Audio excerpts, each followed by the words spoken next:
নমস্কার বন্ধুরা, আমি লিপিকা। গঙ্গাসাগর কুকিং চ্যানেলে আপনাদের সবাইকে স্বাগত। আশা করছি আপনারা সবাই ভালো আছেন, সুস্থ আছেন। তো বন্ধুরা, চলে এসেছি আজকের আরো একটা নতুন রেসিপি নিয়ে। আজকে তৈরি করব ফুলকপি ও হাঁসের ডিম দিয়ে খুবই ইউনিক একটা রেসিপি। এই রেসিপিটা থাকলে মাছ মাংস খাওয়ার কথা কিন্তু ভুলেই যাবেন। তো চলুন সরাসরি রেসিপিতে চলে যাই। এই রেসিপিটা করার জন্য আমি একটা ফুলকপি নিয়ে নিয়েছি, তবে পুরো ফুলকপিটা লাগবে না, কিছুটা লাগবে, আমি কেটে নিচ্ছি। আমি এটাকে খুব ভালো মতো ধুয়ে নিয়েছি।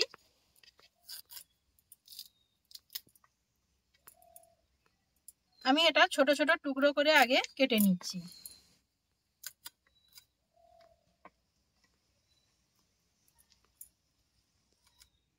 ফুলকপির টুকরোগুলোকে এইভাবে কেটে নিলাম। এবারে এরকম একটা গ্রেটার নিয়েছি, এটাকে আমি গ্রেট করে নেব। আমি বড় দিকটা দিয়ে গ্রেট করছি।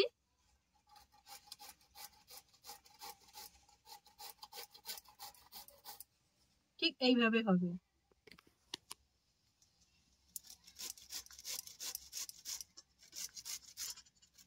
আপনারা চাইলে কিন্তু মিক্সিতে একবার ঘুরিয়েও নিতে পারেন, তবে আমি মনে করছি এটাতে গ্রেটারের সাহায্যে গ্রেট করে নিলে খুব সুবিধে হবে, সেই জন্য আমি এইভাবে গ্রেট করে নিচ্ছি। সমস্ত ফুলকপিটাকে আমি গ্রেট করে নিয়েছি।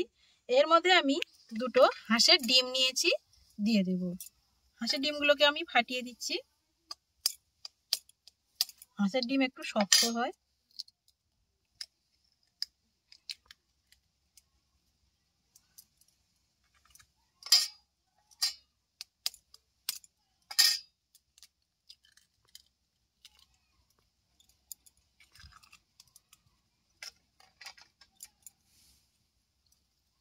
এর মধ্যে এবারে আমি পরিমাণ মতো লবণটা দিয়ে দেব,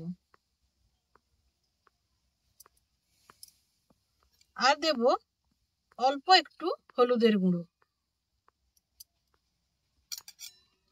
আদা রসুনকে পেস্ট করে রেখেছি, তাতে হাফ চামচ মতো আমি দিয়ে দিচ্ছি। আর এর মধ্যে আমি 2 চামচ মতো বেসন দেব। 1 চামচ বেসন দিলাম, 2 চামচ। এটা দিয়ে আগে আমি একটু ভালো মতো মিশিয়ে নেব।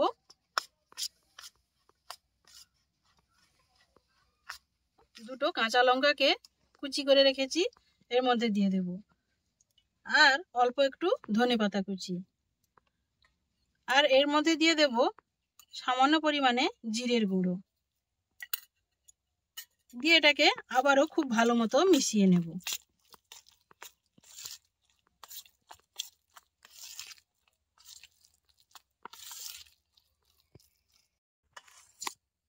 এইভাবে আমি সবকিছু খুব সুন্দর করে একসঙ্গে মিশিয়ে নিয়েছি।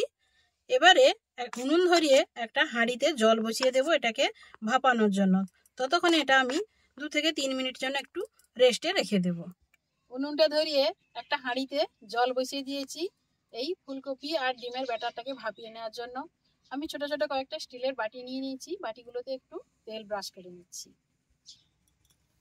আমি এরকম ছোট ছোট স্টিলের বাটি নিয়েছি, এগুলোতে একটু তেল হাত ভালো করে মাখিয়ে নেব, যাতে এই ডিমের আর ফুলকপির ভাপাটা সুন্দরভাবে উঠে আসে।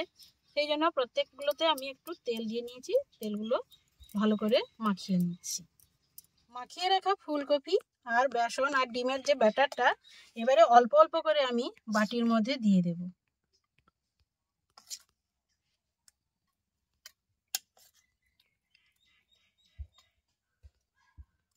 আমি একদম পুরো ভর্তি করব না, অল্প অল্প করে দিয়ে আমি প্রত্যেকটা বাটিতে দিয়ে দিচ্ছি। সমস্ত বাটিগুলো আমি রেডি করে নিয়েছি। এদিকে হাঁড়িতে জলটা বসিয়েছি, জলটা কিন্তু ফুটে গেছে। তারপর একটা ঝাঁঝরি থালা দিয়ে দিয়েছি, এর উপরেই আমি বাটিগুলো বসিয়ে দেব।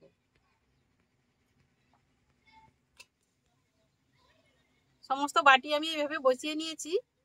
ঢাকা দিয়ে আমি এভাবে 10 মিনিট ভাপিয়ে নেব। 10 মিনিট পর ফিরে এলাম। ঢাকা খুলে এবার একটা কাঠি নিয়েছি, দেখে নেব এগুলো হয়েছে কিনা। খুব সুন্দরভাবে হয়েছে, একটুও লেগে নেই, মানে সুন্দরভাবে এটা হয়ে গেছে। এবার এটা আমি নামিয়ে নেব। এগুলোকে নামিয়ে নিয়েছি। এবারে বেশ কিছু সময়ের জন্য ঠান্ডা করে নেব। ঠান্ডা না করলে কিন্তু ওঠাতে খুবই সমস্যা হবে, সেই জন্য এগুলোকে একটু ঠান্ডা করে নিচ্ছি। বন্ধুরা, আজকের রেসিপিটা যদি ভালো লাগে অবশ্যই একটা লাইক করবেন আর কমেন্টে জানাবেন। আর চ্যানেলে নতুন এলে অবশ্যই চ্যানেলটি সাবস্ক্রাইব করে আমার সঙ্গে থাকবেন। এবারে উনুনে একটা কড়া বসিয়ে দিচ্ছি। বাটিগুলো ঠান্ডা হয়ে গেছে। এবারে চামচের পিছন দিয়ে আমি এইভাবে তুলে নেব।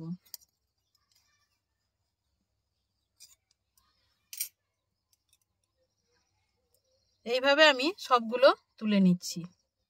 ঠান্ডা হয়ে যাওয়ার পর আমি বাটি থেকে সবগুলো তুলে নিয়েছি। দেখুন কত সুন্দর হয়েছে। এবারে এগুলোকে আমি হালকা করে একটু ভেজে নেব, তার জন্য উনুনে একটা কড়া বসিয়ে দিয়েছি। এই রান্নাটা আমি সর্ষের তেলেই করব, সেই জন্য প্রথমে আমি কড়াতে সর্ষের তেল দিয়ে দিচ্ছি। তেলটা গরম হয়ে গেছে। এবারে এগুলোকে আমি তেলের মধ্যে ছেড়ে দেব।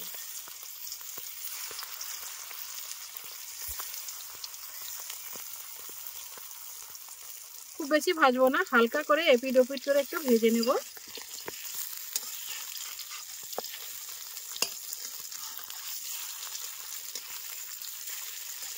এগুলো ভাজা হয়ে গেছে। এবার এগুলোকে আমি নামিয়ে নিচ্ছি।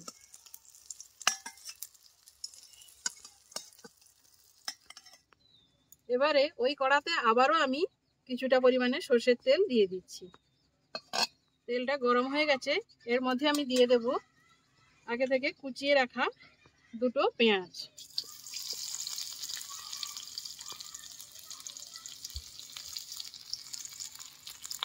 পেঁয়াজটাকে হালকা বাদামি করে ভেজে নেব।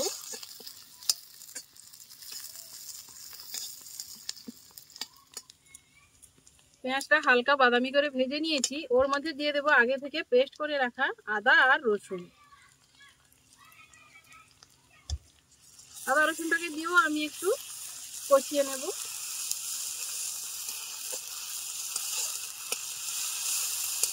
যতক্ষণ না এর কাঁচা গন্ধটা যাচ্ছে ততক্ষণ একটু কষিয়ে নেব। আদাটাকে হালকা ভেজে নিয়েছি। এর মধ্যে একটা টমেটোকে আমি গ্রেট করে রেখেছি, এর মধ্যে দিয়ে দিচ্ছি। টমেটোটা দিয়েও একটু নেড়ে নেব। এবারে এর মধ্যে আমি পরিমাণ মতো লবণ দিয়ে দিচ্ছি। আর দিয়ে দিচ্ছি হাফ চামচ মতো হলুদের গুঁড়ো, হাফ চামচ মতো লঙ্কার গুঁড়ো, আর হাফ চামচ মতো জিরের গুঁড়ো দিয়ে এটাকে কষিয়ে নেব।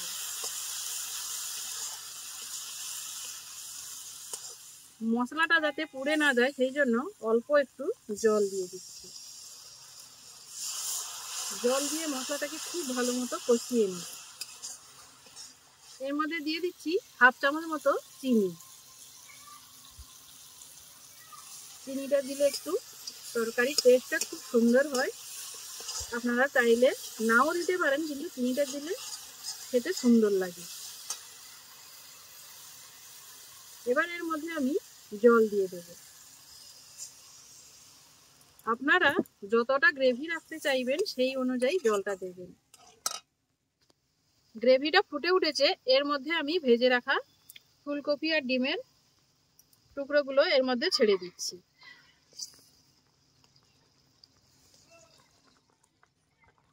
এবারে এর মধ্যে আমি অ্যাড করছি কিছুটা ধনেপাতা কুচি।